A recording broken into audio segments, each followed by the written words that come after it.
안녕하세요 여러분들, 테크노서비스 티라노입니다. 자, 오늘은 올더큐브의 아이플레이 70 미니 울트라라는 제품을 가져왔는데, 지금 옆에서 보면 이미 이렇게 뚫려있죠. 미리 까봤는데 언박싱 영상 잠깐 보여드릴게요. 저도 그렇고 원래 유튜버들이 이렇게 이제 있는 자리에서 바로 까는 이유가요, 딱 뜯을 때 그 생동감, 뭔가 그 생생함 때문인 건데, 아시는 분들이 계실지 모르겠지만 저는 이제 제품을 사고도 이건 좀 진짜 욕밖에 안 나온다 하는 제품들은 아예 리뷰를 안 하거든요. 괜히 그거 봤다가 산 사람들은 기분 나쁘니까. 근데 이 올더큐브에서 나온 거는 진짜 제가 촬영하고도 버린 게 한두 개가 아니에요. 아이플레이 50 미니 같은 거 막 설계 막 개판으로 해가지고 충전 포트 누르면 막 찌그덕 버리고 막 말도 못해 진짜. 근데 얘는 올더큐브인데 제가 가져왔다, 여기서 좀 이제 생각을 하셔야 되는 거예요. 자, 오늘은요 얘가 결론적으로 살만한 가치가 있는 제품인가, 요걸 따져보기 위해서는 얘랑 비교가 많이 되는 스냅드래곤 A 플러스 젠 1이 들어간 Y702, 구조도 가격도 굉장히 공통점이 많았는데요, 그 녀석이랑 비교를 했을 때 과연 어떠한 이점을 가지느냐, 그게 포인트거든요. 어차피 얘는 제가 이미 쓴 지가 한 2주 3주 이상 됐어요. 이미 골수까지 쪽 빨아내기 때문에 정리 깔끔하게 해서 여러분들께 보여드릴게요. 자, 먼저 하우징. 솔직히 저 이거 깔 때 깜짝 놀랐어요.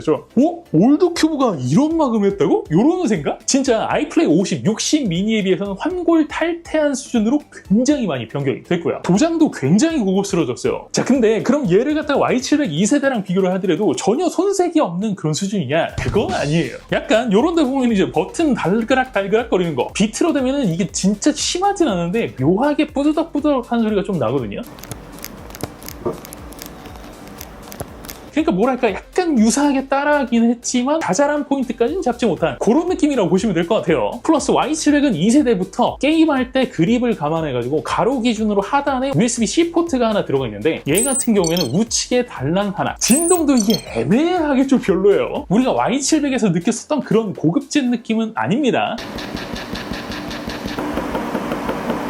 때문에 점수를 후하게 주기에는 조금 어려워요. 이런 것들 전체 아울러서 Y702가 10점 만점이라고 한다면 얘는 8점, 딱 그 정도 줄 수 있을 것 같아요. 자, 두 번째는 소프트웨어. 보시면은 안드로이드 14 기반의 올더큐브 OS 3.0L. 뭔가 대단하게 이름은 붙여놨는데 실제로 보면은 딱히 뭐 특별한 게 없어요. 그냥 안드로이드 순정 기반의 요 게임 모드 있잖아요, 성능 모드, 요거 정도 넣은 정도? 전체적으로 직관성, 뭐 애니메이션, 카테고리 구분 등 뭐 얘기하다 보니까 전체가 다인 것 같기는 하지만요, 어쨌든 여러분도 만약에 얘를 구매해서 딱 하루만 써보면 느낌 바로 올 거예요. 그냥 UI, UX 자체를 못 만들어. 많이 별로예요. 다만 이 상태에서 뭐 굳이 장점을 갖다가 찾겠다라고 한다면, 얘랑 실질적으로 가격 비교가 되는 애는 정발판이 아니라 직구판이잖아요, Y702. 걔랑 달리 얘는 직구로 구매를 하더라도 뭐 한글 설정을 갖다가 빙빙 돌려서 안 해도 된다는 거. 플러스 OS에 별다른 기능이 없다는 얘기가 곧 무슨 얘기예요?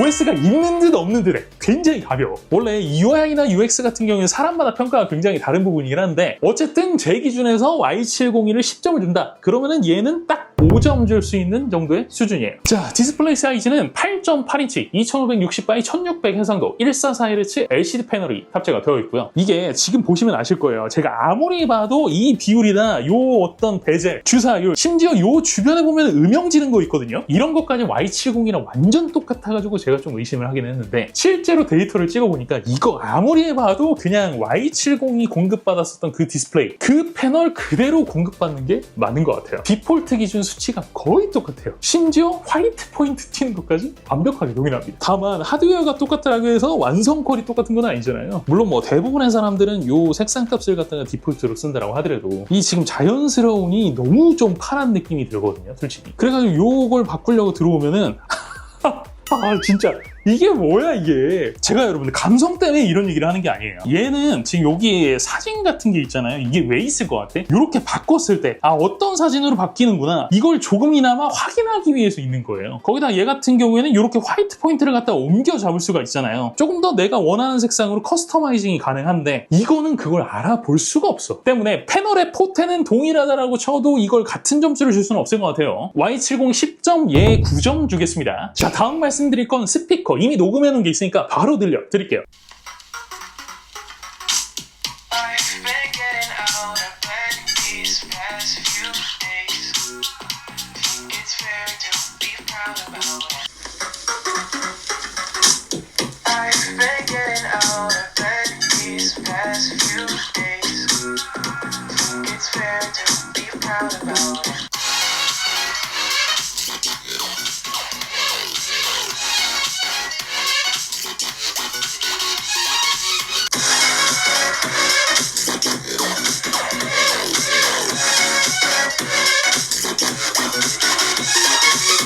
자, 어때요?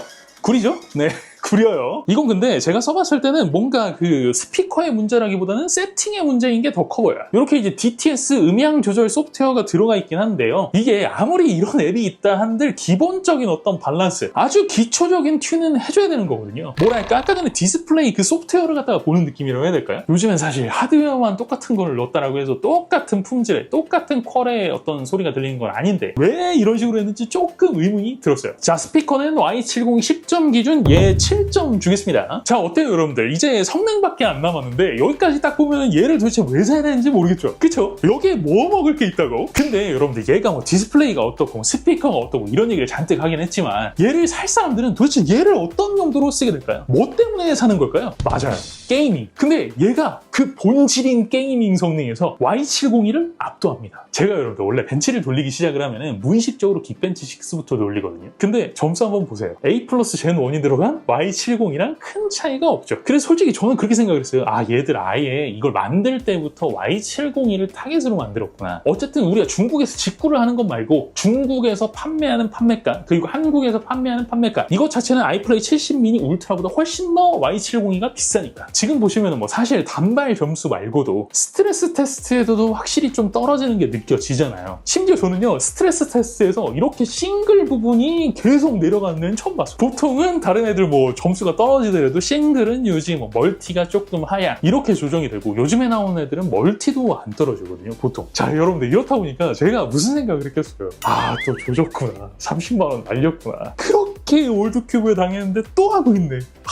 네, 진짜 이게 진짜 내가 다시 올더큐브를 사면 사람이 아니다. 물론 뭐 다음에 또 이상한 제품 나오면 또 사겠지만, 아무튼 뭐 시읒비읒 하면서 계속 벤치를 돌리고 있었는데, 어라? 여기서부터 뭔가 살짝 이상해졌어요. 제가 여러분들 이따가 온도 데이터는 따로 보여드릴 텐데요. 벤치를 돌릴 때 진짜 개 뜨거워지는 거야. 근데 GPU 점수 찍히는 거 보니까, 또 GPU 그 성능 유지율을 보니까 이게 예사롭지가 않은 거야. 지금 보시면은 꾸준히 Y702보다 높은 점수를 갖다가 유지하고 있는 게 보이시죠? 제가 이게 뭔가 잘못됐나 싶어가지고 여러 테스트 환경에서 돌려봤어요. 온도도 다시 한번 맞춰서 돌려보고. 근데 똑같아. 자, 그러면은 제가 이 점수를 본 다음에 게임 벤치를 갖다 안 돌릴 수가 있겠습니까? 일단 맛만 보자 싶어가지고 옵션 만땅 주고, 모비노기 그 아래 부분에 수직 동기화 부분이 있거든요. 그거까지 풀고 달려들었는데, 몰라?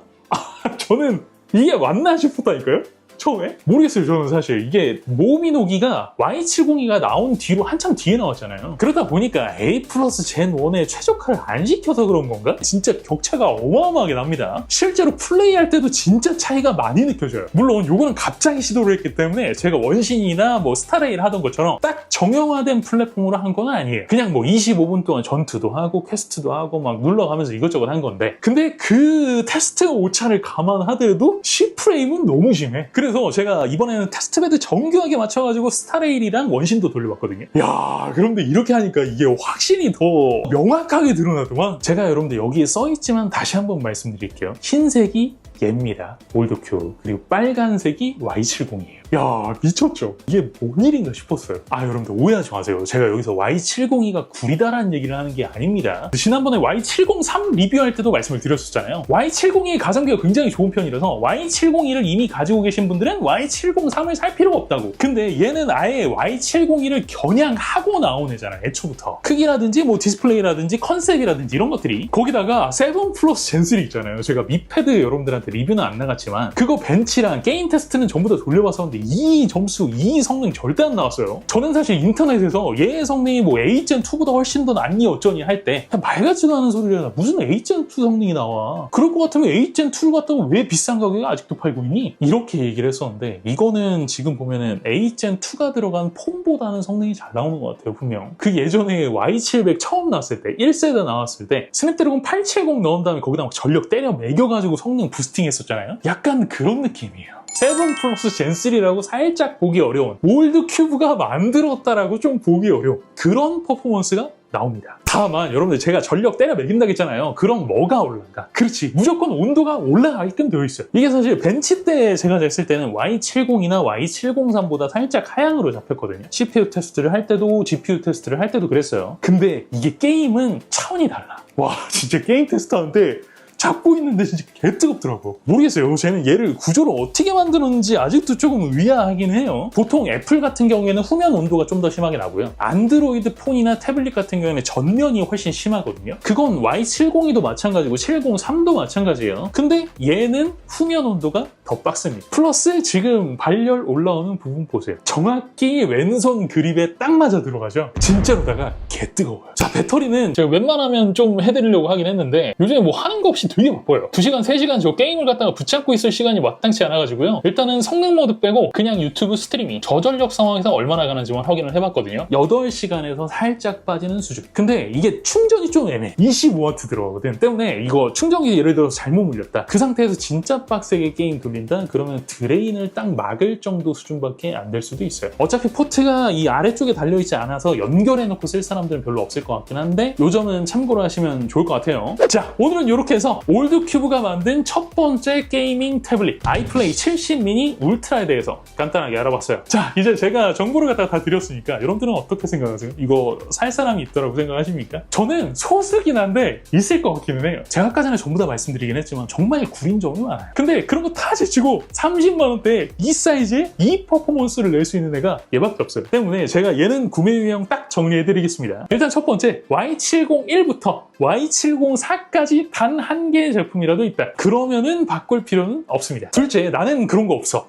게이밍 태블릿 없어. 새로 하려고 해. 근데 지갑을 갖다가 이렇게 보니까 여유가 있네? 그러면은 703이나 704로 가시는 게 맞아요. 그리고 셋째, 게이밍 목적 이외에는 다른 목적이 없어야 돼. 뭐 디스플레이가 엄청 좋았으면 좋겠다, 소리가 좋았으면 좋겠다, 그런 거 기대하지 마시라고요. 아무튼 새로 구매를 하는데 게이밍 태블릿이 난 필요하고 30만원대. 그러니까 돈적으로 여유가 없다. 그럼 사세요. 소프트웨어 진짜 개구리고 디스플레이 세팅, 스피커 세팅 별로이고 마감도 Y70 EB에서 살짝 딸리긴 하지만 얘가 어쨌든 30만원대의 성능이 탑으로 나오니까.